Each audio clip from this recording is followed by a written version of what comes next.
Assalamualaikum warahmatullahi wabarakatuh. Nama saya Dinaram Membara dari kelas MJ23E.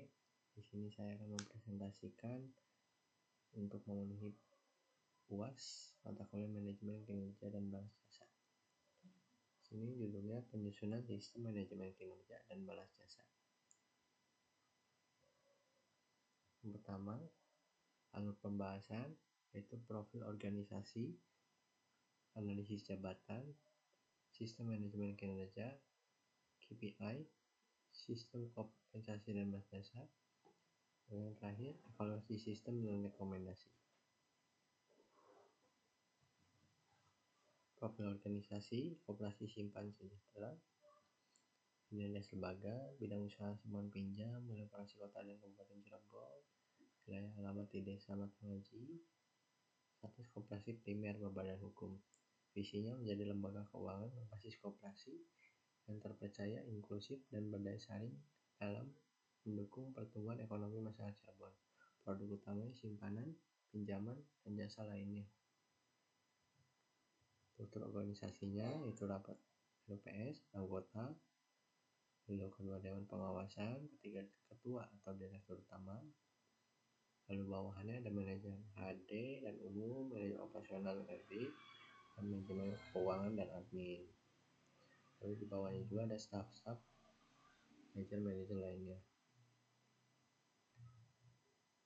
Profil organisasi, permasalahan kinerja dan kompensasi. Bobot KPI belum konsisten, kompensasi belum terhubung formal, risiko pada posisi kritis, siklus evaluasi belum jelas.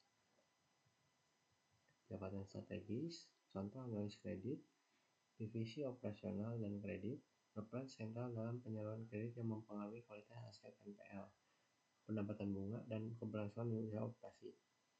Ringkasan job description, verifikasi pengempakan dan keabsahan dokumen kredit, pengecekan riwayat kredit via Slik OJK, presentasi hasil analisis komite kredit, survei kelayakan, prinsip 5C, nyusun memorandum analisa kredit, dan monitoring angsuran penagihan debitur. Target kerjaan utama, realisasi analisis kredit sesuai rencana bulanan, rasio NPL portofolio tetap di bawah 5%, rekomendasi kredit akurat sesuai kapasitas bayar, rasio penagihan collection rate optimal.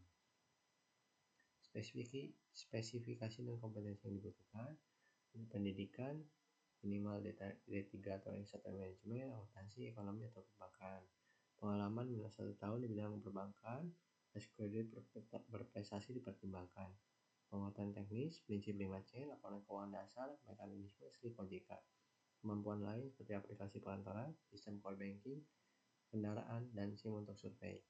Sikap dan perilaku jujur, teliti, berintegritas tinggi, tahan tekanan, dan menjaga kerahasiaan data.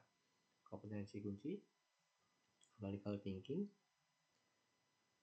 assessment, integritas dan etika kerja, komunikasi dan negosiasi, terakhir ketelitian dan regulasi. Tujuan dan siklus penilaian, tujuan utamanya target kerja kelas, terukur dan selaras dengan strategi operasi, dasar objektif promosi, rotasi, dan pembinaan karyawan. Ketiga, dasar perhitungan insentif dan bonus secara transparan. Keempat, identifikasi kebutuhan pelatihan berkelanjutan. 5, mendukung mitigasi risiko pemantauan berkala.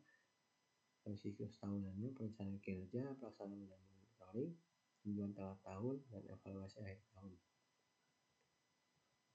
Metode dan pihak penilai. Ini komposisinya 70/30. Yang pertama itu jenis penilaian monitoring KPI, tinjau tengah tahun, evaluasi tahunan, periode bulanan, semesteran, dan tahunan. Tujuannya mencapai dan umpan balik cepat, evaluasi progres, penyelesaian target, dasar insentif, bonus, promosi, dan karir. Pihak yang melakukan penilaian, manajer operasional kredit, manajer HRD dan umum, direktur atau komite kredit, dan analis kredit. Bobotnya contoh di analis kredit, KPI-nya jumlah kredit yang proses, lebih dari 20 permohonan per bulan, bobotnya 20%, NPL bawah 5%, bobotnya 25%, akurasi rekomendasi kredit di atas 95%, 15% bobotnya, rasio penagihan di atas 90%, 20% bobotnya, ketepatan waktu survei dan laporan di bawah 3 hari kerja, 10%, Patuhan SOP dan kelengkapan dokumentasi 100% berkas dokumentasi 10%, total bobot jadi 100%. Gaji pokok dan tunjangan, gaji pokok 4,2 juta, tunjangan jabatan 500.000, tunjangan transportasi 400.000, tunjangan komunikasi 150, BPJS Ketenagakerjaan dan Kesehatan sesuai regulasi.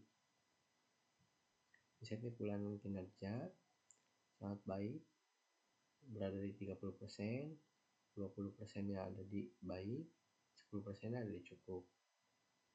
Bila sangat kurang, butuh pembinaan. Bonus tahunan dan jabatan operasional, bonus tahunan berdasarkan evaluasi kinerja ketahunan, KPI dan kompetensi, dan pencapaian sisa hasil usaha. Predikat sangat baik atau baik berhak atas bonus tahunan setara 1-2 kali gaji pokok. Dipengaruhi capaian usaha tahun berjalan, menautkan kinerja individu dengan kinerja organisasi. Karyawan terbaik bulan ini, prioritas promosi jabatan, pelatihan dan sertifikasi, fleksibilitas monthly. Mekanisme penghargaan kinerja, skor sangat baik, 5, insentif 30% gaji pokok plus bonus 2 kali gaji pokok plus prioritas promosi plus penghargaan karyawan terbaik. Skor 4, insentif 20% gaji pokok plus bonus 1 kali gaji plus pertimbangan kenaikan gaji tahunan. Kinerja cukup, insentif 10% gaji pokok, pembinaan bimbingan dan monitoring bulanan. Kurang, skor 2 tanpa insentif plus coaching intensif dan improvement plan. 1 bulan sangat kurang, skor 1 tanpa insentif plus peringatan, surat peringatan plus PIP ketat dapat berujung rotasi atau PHK. Kelebihan dan konsisten, kelebihannya KPI kuantitatif, ukur dan total bobot 100, objektif. Keterikatan jelas antara kinerja dengan insentif dan bonus. Yang ketiga, siklus berjenjang, bulanan, semesteran, tahunan lebih responsif. KPI menjaga kualitas portofolio NPL. NPL dan akurasi sejalan prinsip kehati-hatian. Kelemahannya, data KPI, collection rate bergantung pada akurasi sisa banking. Penilaian kompetensi 30% berpotensi subjektif tanpa rubrik rinci. Insentif berbasis skor bulanan berisiko mendorong volume kredit agar efektif jika tidak kualitas tak diawasi ketat. Risiko implementasi dan alternatif solusi. Moral hazard, risiko analisis menunda pelaporan tunggakan demi insentif lebih tinggi. Solusinya, audit sampling berkala terhadap laporan KPI. Target tidak realistis, risikonya demotivasi jika KPI ditetapkan terlalu tinggi versus kondisi pasar. Solusinya, kalibrasi target berkala misalnya kondisi ekonomi. Ketimpangan penilaian, risiko kalibrasi antar penilai tidak konsisten, post prosesif tidak adil.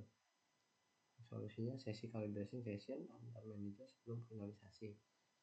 Kesimpulan dan langkah implementasi. Kesimpulannya, sistem manajemen kinerja kredit menggabungkan MBI dan KPI 70%, kompetensi 30%, dengan siklus bulanan, semesteran, tahunan. 6 KPI dengan total bobot 100% menyeimbangkan target kuantitas dan kualitas kredit. Sistem kompensasi menyalurkan skor bulanan, insentif, dan skor tahunan, bonus menaikkan gaji, dan promosi pay to performance. Berpotensi menaikkan produktivitas, namun perlu mitigasi moral hazard dan subjektivitas penilaian. Rekomendasi implementasi, uji coba bertahap, panduan penilaian, sosial menyeluruh, dashboard KPI real time.